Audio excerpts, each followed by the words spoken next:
Dans un monde autrefois dominé par les grandes puissances comme les États-Unis et l'Europe dans le secteur des véhicules électriques, un acteur inattendu vient de frapper fort. La Chine, connue pour son audace technologique, vient de lancer un véhicule électrique qui fait trembler l'ensemble de l'industrie automobile mondiale. Son prix, 2700 $.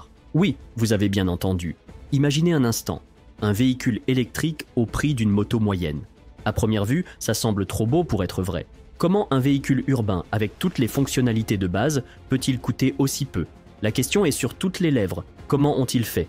Ce mini EV n'est pas qu'une simple voiture. C'est un message clair, un coup de théâtre. La Chine montre que la mobilité électrique pour tous n'est pas un rêve, mais une réalité parfaitement atteignable. Et ce qui surprend le plus, ce n'est pas seulement son prix, c'est la qualité et les fonctionnalités qu'il propose pour une somme aussi dérisoire. Les attentes étaient faibles, presque moqueuses, mais ce que la Chine vient de dévoiler pourrait bien renverser tout le marché. Alors, si vous pensez encore qu'il s'agit simplement d'une voiture bon marché sans réel intérêt, préparez-vous à revoir votre jugement. Ce qui vous attend, c'est une histoire d'innovation, de stratégie, et une sacrée surprise qui pourrait bien bouleverser notre vision de la voiture électrique dans un avenir très proche.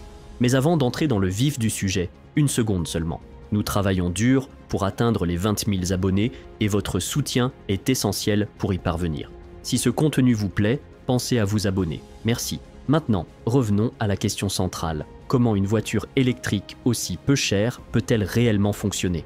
Pour comprendre cet exploit, il faut aller au-delà du prix et s'intéresser à ce qui a permis à la Chine de transformer toute une industrie. Et surtout, comprendre que ce véhicule n'est qu'une pièce d'un puzzle bien plus vaste. La véritable clé réside dans l'infrastructure que la Chine a patiemment construite autour de la mobilité électrique.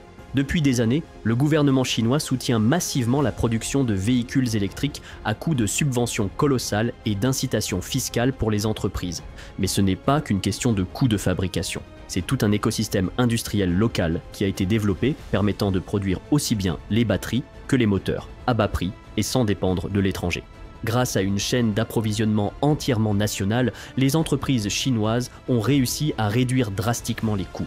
Plutôt que de dépendre de matériaux onéreux et de technologies importées, les usines chinoises ont développé leurs propres solutions, créant ainsi un modèle de production que personne d'autre n'a su reproduire à cette échelle. Et le gouvernement ne s'est pas arrêté là. Il a également instauré un environnement extrêmement favorable aux fabricants de véhicules électriques. En plus des subventions, les taxes sur les véhicules ont été fortement réduites, rendant ces voitures encore plus abordables pour les consommateurs. Résultat, une production massive à des prix défiant toute concurrence qui a placé la Chine au centre du monde des véhicules électriques. Mais la véritable révolution ne se trouve pas seulement dans le véhicule lui-même. Elle réside dans le système de production et surtout dans l'appui stratégique du gouvernement qui a rendu tout cela possible. La Chine ne s'est pas contentée de fabriquer une voiture bon marché. Elle a mis en place une infrastructure industrielle complète, prête à soutenir une offensive mondiale dans le secteur automobile. Le Chery QQ Ice Cream n'est pas simplement une voiture bon marché. C'est une réponse concrète aux problèmes quotidiens des grandes villes. Avec son design compact et fonctionnel, ce mini-véhicule électrique a été pensé pour affronter les défis que rencontrent les conducteurs urbains. Embouteillage, manque de stationnement et besoin d'un véhicule économique pour les trajets du quotidien. Dès le premier regard, il est évident que le Chery n'est pas une voiture de luxe. Il ne cherche pas à impressionner par son apparence ou sa puissance. Il est petit, pratique et conçu pour simplifier la vie dans les zones les plus congestionnées. Avec ses 2,98 mètres de long, il est même plus court que la plupart des voitures compactes classiques, tout en pouvant accueillir jusqu'à 4 personnes de manière confortable. C'est l'option idéale pour celles et ceux qui ont besoin d'un véhicule agile, capable de se faufiler dans le chaos urbain. Son concept repose sur une idée simple, la simplicité avant tout. Tout dans le Chery QQ est pensé pour être fonctionnel, facile à conduire, facile à garer et surtout économique. Grâce à sa taille réduite, il se glisse dans les espaces de stationnement les plus étroits, un véritable atout pour les conducteurs des grandes métropoles. Et en plus de ça, sa structure lui permet une conduite souple et réactive, parfaite pour affronter les bouchons et les rues serrées. Mais ce qui rend ce véhicule si unique, ce n'est pas ce qu'il possède, c'est justement ce qu'il n'a pas. Ce mini VE chinois ne prétend pas être un véhicule haut de gamme, et il n'en a pas besoin. Plutôt que d'ajouter une multitude de fonctionnalités superflues qui font grimper le prix, il se concentre sur l'essentiel. Un design simple pensée pour le quotidien. Une réponse claire aux besoins réels des conducteurs urbains. C'est l'exemple parfait d'un design fonctionnel, accessible et parfaitement adapté à la vie moderne. Une alternative innovante face à l'encombrement, aux coûts élevés et à la complexité inutile des modèles concurrents. Et le plus impressionnant, c'est que pour l'avoir, vous n'avez pas besoin d'un gros budget. Quand le monde a découvert qu'un véhicule électrique complet pouvait être vendu à partir de 2 700 $, les attentes ont littéralement explosé. Dans des marchés comme les États-Unis ou l'Europe, les modèles d'entrée de gamme débutent autour de 20 000 $. Et encore, sans option. Alors, comment la Chine a-t-elle réussi à produire un véhicule fonctionnel et fiable pour un prix aussi bas? La réponse ne se limite pas à une production à bas coût. Elle réside dans une réflexion stratégique sur ce qu'un véhicule devrait réellement offrir. La Chine nous montre qu'un véhicule électrique n'a pas besoin d'être un produit de luxe. Il ne s'agit pas d'ajouter des technologies de pointe ou des options sophistiquées que seule une minorité peut se permettre. Il est conçu pour répondre aux besoins essentiels de mobilité, avec un prix accessible à la classe moyenne. Ce modèle redéfinit l'accessibilité sur le marché mondial. Pendant que les pays développés se concentrent sur des modèles haut de gamme pour une clientèle aisée, le véritable marché de masse, celui qui a besoin de solutions abordables et durables, a été largement ignoré.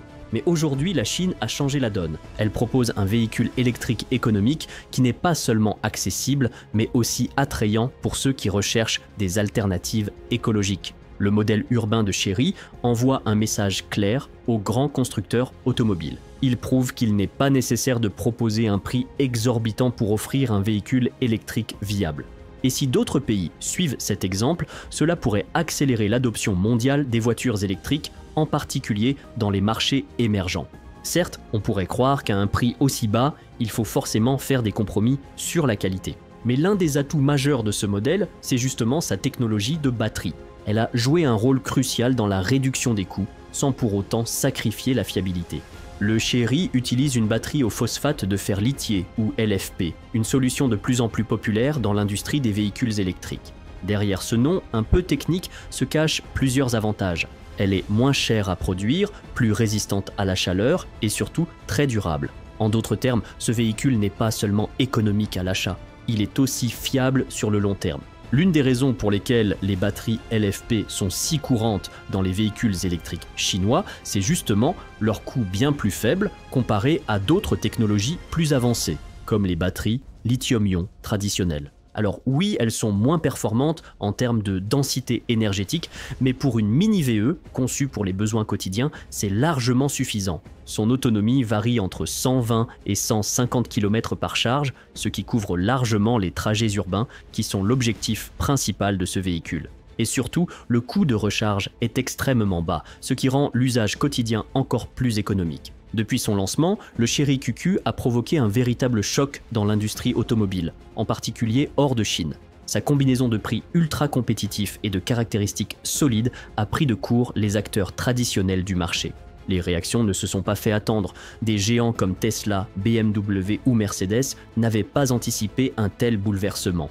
Dans les pays occidentaux, même les modèles électriques les plus basiques tournent autour de 20 000 $, ce qui rend le véhicule chinois pratiquement hors de portée. Mais pour les constructeurs eux-mêmes, l'ice cream les oblige désormais à repenser complètement leur stratégie tarifaire. Comment la Chine a-t-elle pu produire un véhicule aussi bon marché, là où les constructeurs occidentaux n'y parviennent pas sans compromettre la qualité ? C'est la question qui secoue désormais tout le secteur. Ce modèle économique bouleverse les repères et pousse les industriels à se demander si, pendant tout ce temps, les marques occidentales n'ont pas tout simplement surévalué leurs produits. Alors que la demande pour des véhicules accessibles ne cesse de croître, les prix restent figés en haut de la fourchette. Sur les réseaux sociaux, le débat est lancé. De plus en plus de consommateurs commencent à remettre en question le prix des véhicules électriques dans les pays développés. Et beaucoup se tournent avec intérêt vers l'alternative chinoise, bien plus abordable. Mais ce n'est pas tout. Les pays en développement, longtemps ignorés par les grands constructeurs automobiles, voient soudain une opportunité réelle d'intégrer les véhicules électriques à leur marché. Et ce bouleversement accélère la concurrence, forçant les grandes marques à se positionner face à une nouvelle réalité. Les grandes marques automobiles sont désormais face à un véritable dilemme. Doivent-elles maintenir leur modèle économique basé sur des prix élevés et des caractéristiques haut de gamme, ou bien s'adapter à cette nouvelle réalité, où l'accessibilité devient une priorité mondiale ? le modèle urbain de Chery n'est pas une simple exception. C'est le premier signal fort d'une stratégie bien plus vaste. Ce que nous voyons aujourd'hui, ce n'est que le début d'un plan ambitieux porté par la Chine pour redessiner les règles de l'industrie automobile mondiale. En quelques années, la Chine est passée du statut de concurrent modeste à celui de leader incontesté dans le domaine des véhicules électriques. Mais quel est son véritable objectif derrière cette approche aussi disruptive? Le Chery QQ Ice Cream n'est qu'une pièce d'un puzzle bien plus vaste. Car la stratégie de la Chine ne se limite pas à vendre des voitures bon marché chez elle. Son ambition, c'est de créer une culture mondiale autour des véhicules électriques accessibles. L'objectif est clair: dominer le marché mondial des véhicules électriques, pas seulement en volume de production, mais aussi en termes d'influence culturelle, économique et technologique. Et pour y parvenir, elle mise précisément sur ces modèles abordables. La prochaine étape est déjà en marche. La Chine veut consolider sa position en tant que premier exportateur mondial de véhicules électriques. Et elle ne vise pas seulement l'Asie, ses cibles prioritaires sont l'Afrique, l'Amérique latine et le Moyen-Orient. Des régions où le prix reste un facteur déterminant dans l'adoption de la mobilité électrique. En rendant ces véhicules aussi abordables, la Chine ne se contente pas de séduire les consommateurs locaux. Elle ouvre la voie à une nouvelle génération de conducteurs électriques dans les pays en développement, là où le prix élevé a toujours été une barrière insurmontable. Et avec chaque nouveau modèle lancé, comme ce Mini EV, elle réaffirme son intention. La mobilité électrique ne doit plus être un luxe.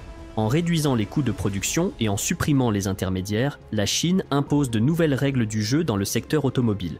Son objectif final est limpide: devenir le leader mondial, non seulement en production, mais aussi dans l'adoption massive de voitures électriques à l'échelle planétaire. Et ce n'est que le début. Dans les années à venir, la concurrence va devenir encore plus féroce. Les constructeurs occidentaux devront faire un choix crucial: réduire leurs marges, revoir leur stratégie et s'adapter à cette nouvelle réalité, ou s'accrocher à leur ancien modèle, basé sur des prix élevés et des options premium.